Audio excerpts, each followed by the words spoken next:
I was approached not too long ago by the true founders of this initiative, the person of Richard Oforiatta, who also told me of his partner, Godwin Atiga, that they wanted to do this initiative of Ghana Jobs Bank initiative. I wanted to know what the whole thing would be about before I would lend my name to it. I know there's so much unemployment in the country. Almost 40% of our youth are not employed. And we've got Unemployed Graduate Association. Something not to really be proud about. But truly, the youth are the future of any nation. And you get a situation like we are in now, where there are so many of them unemployed.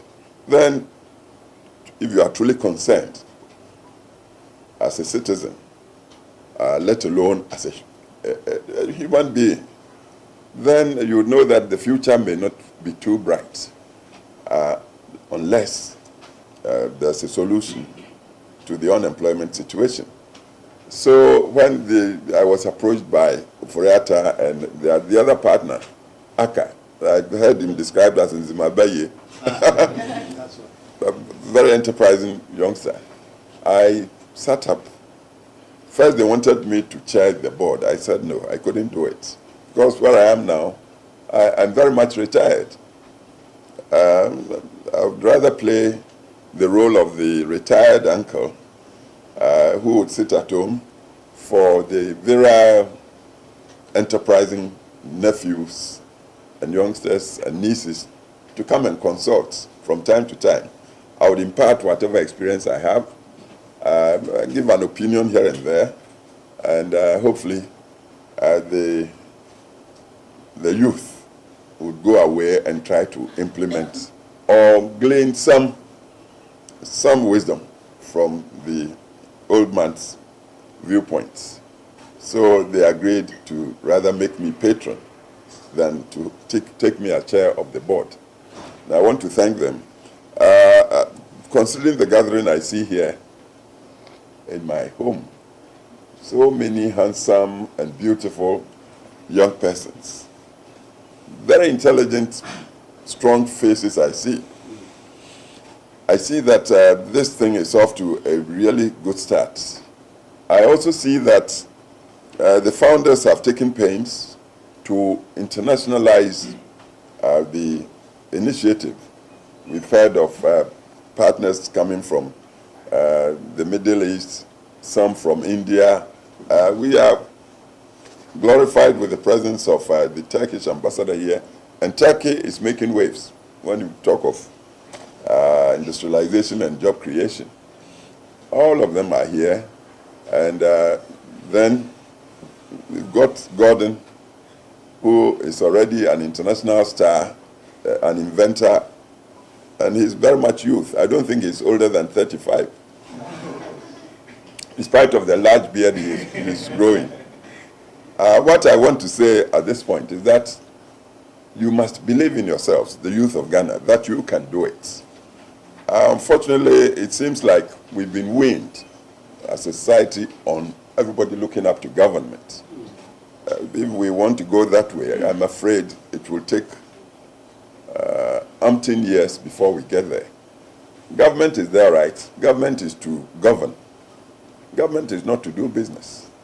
This is why when I got the opportunity to lead the government of Ghana, I decided we form a ministry for private sector development. We wanted our society to appreciate that the public sector can only be the infrastructure for the private sector. Prepare the ground, set the framework, so the citizenry, the individuals, would take up the challenge of doing things for themselves. We all want to look around the world and talk of the developed world. When you go to most of those places, you'll see that it wasn't the government that started the wealth creation and job creation. The United States Go there. You see the heavyweights that really launched growth. Some of them came to be described as robber barons. It wasn't R-U-B-B. It was R-O-B. Robber, thieves, robber barons.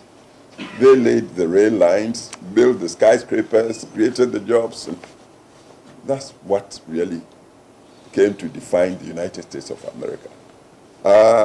Europe, you can look around and you see names. Go to the Far East, South Korea, with which Ghana wants to compare itself. Say we all got independence about the same time, but Korea is now way ahead of us. It wasn't the government as such. The government played a hand, but the government used the private sector to do it. I'm sure you've heard of the chaebol. Chaebol wasn't a good description. It was like a cabal, people who use their entrepreneurial initiatives to cheat. But the government saw that there was potential for development there. So the government eventually cleansed chaebol and then set the champions of industry on. So you now hear of big names, Samsung and so forth and so on. Times where when they were really looked on with some disdain. We are now resolved to move ahead as a community, as a nation, Ghana. And I'm telling you, I believe the government is creating the enabling atmosphere. What the youth of Ghana should do is to seize the opportunity and ride on the atmosphere. And I tell you, within a decade or two, you'll see the difference. We needn't go too far to the developed world to see where some youth have really shown leadership and broken through the mold. Look at Nigeria. Now we hear of Dangote and so forth and so on. Dangote started when, in a way, he was like most of you here. Perhaps even younger, in his 20s and 30s. I don't think he's much older than 60. Now he's listed among the 20 richest people in the world, creating many, many jobs for people, not only in Nigeria. He's in Ghana here, he's in Senegal, he's everywhere. I believe there are some Dangotes amongst you. And even coming home to Ghana, I've got a list of names, and the list is not exhaustive. Every day you turn on the Peace FM, you hear of Dr. Osei Kwame Despite and his brother Ofori Boateng. It's Ofori Sapon. See the industries they are creating, the employment. Special ice or whatever they call it, neat fufu, this way chocolate. With all due respect, I don't think it's their book knowledge so much as their smartness. I see that we are talking a lot about graduates. I tell you, entrepreneurship issue, it's a talent. You needn't go to university before you become an entrepreneur. They are doing it. Then look at Seconds. Seconds started when he was like you, 20s, 30s. If you care to drive around the Ridge area, you would see Lisa Hotel, is it? Lisa Hotel, Lisa Hotel, and other achievements of that man. You would also see Albert Osei's Coco. That's fast foods. Coco King. Now we have got KFC all over the place. We can do it here, and there's a Ghanaian doing it. If you want to go into the finance sector, you will see Fidelity Bank. Mr. Ifa Edward started like you in his 20s, and now see what he's doing in the finance sector. Similarly, Zoom Lion. Let's talk about Zoom Lion. See, the one thing qualifying all these people is that they have got a sense of the market. If you are talking of wealth creation, you must first, above all, first and foremost, see the market, what the people would buy, what they need, and try to meet their demands there. Then you are generating wealth. Zoomlion started looking around and seeing that there was so much filth around us. Earlier times, we depended on the local government assemblies. Unfortunately, the conservancy workers would come around and just work superficially, but they were not regular. So this man comes around, he organizes, employs a lot of people, and now Zoomlion is a household name. Saying this is not saying we are blind to some of the drawbacks. No, the law should be there to deal with people who really go astray. We are a nation or a government now of rule of law, so the law should handle. But we are talking of creativity, of industry, of wealth, of employment. And I'm saying you are all potentially capable of doing something. If you are not entrepreneurial, like a risk taker, say that it takes one man to kill the elephant, but a whole community to eat it. But to eat it, you must be efficient the way you are. You go in there with your knife to cut your piece to eat. So you needn't be the risk taker. You must be a good worker. You are not the creator, at least you must work well. Contribute towards creation of wealth and employment. There are still more names. Mrs. Nokodua, that woman, of course, I'm not too surprised.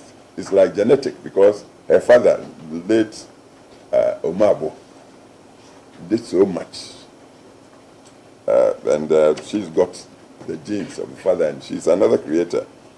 Like Mrs. Opombeko, Manette Estates, real estates.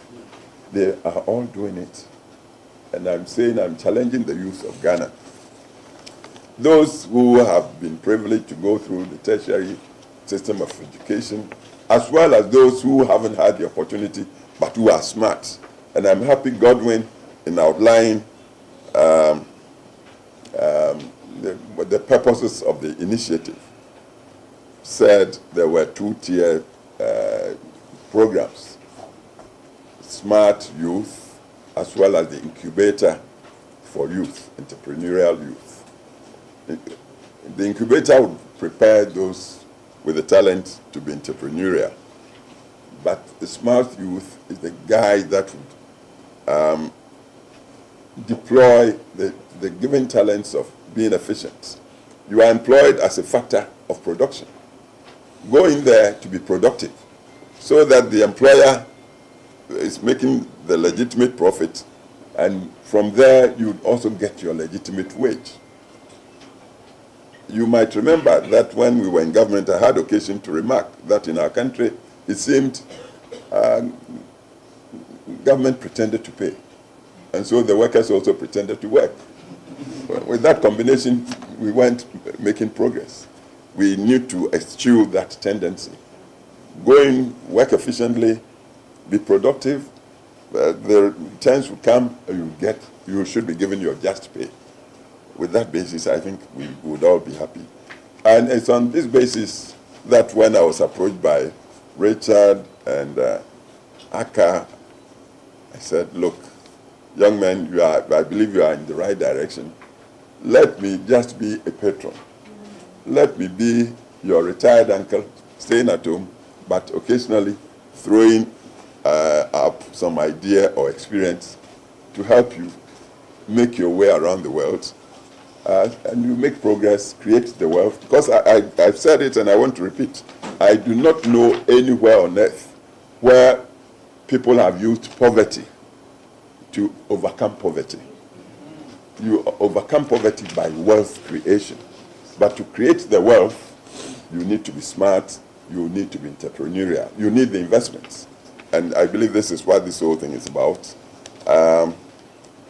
So I accept to be patron, but the terms I've given you, retired uncle staying at home, when you come to consult, I think with you, and then perhaps we make a way forward, and through that help our youth to pick up, so that we, the retiring ones, would have that comfort, we would have that assurance and confidence that we are leaving a legacy that would sustain the development and generation of wealth, the happiness of the generality of our people, inclusively.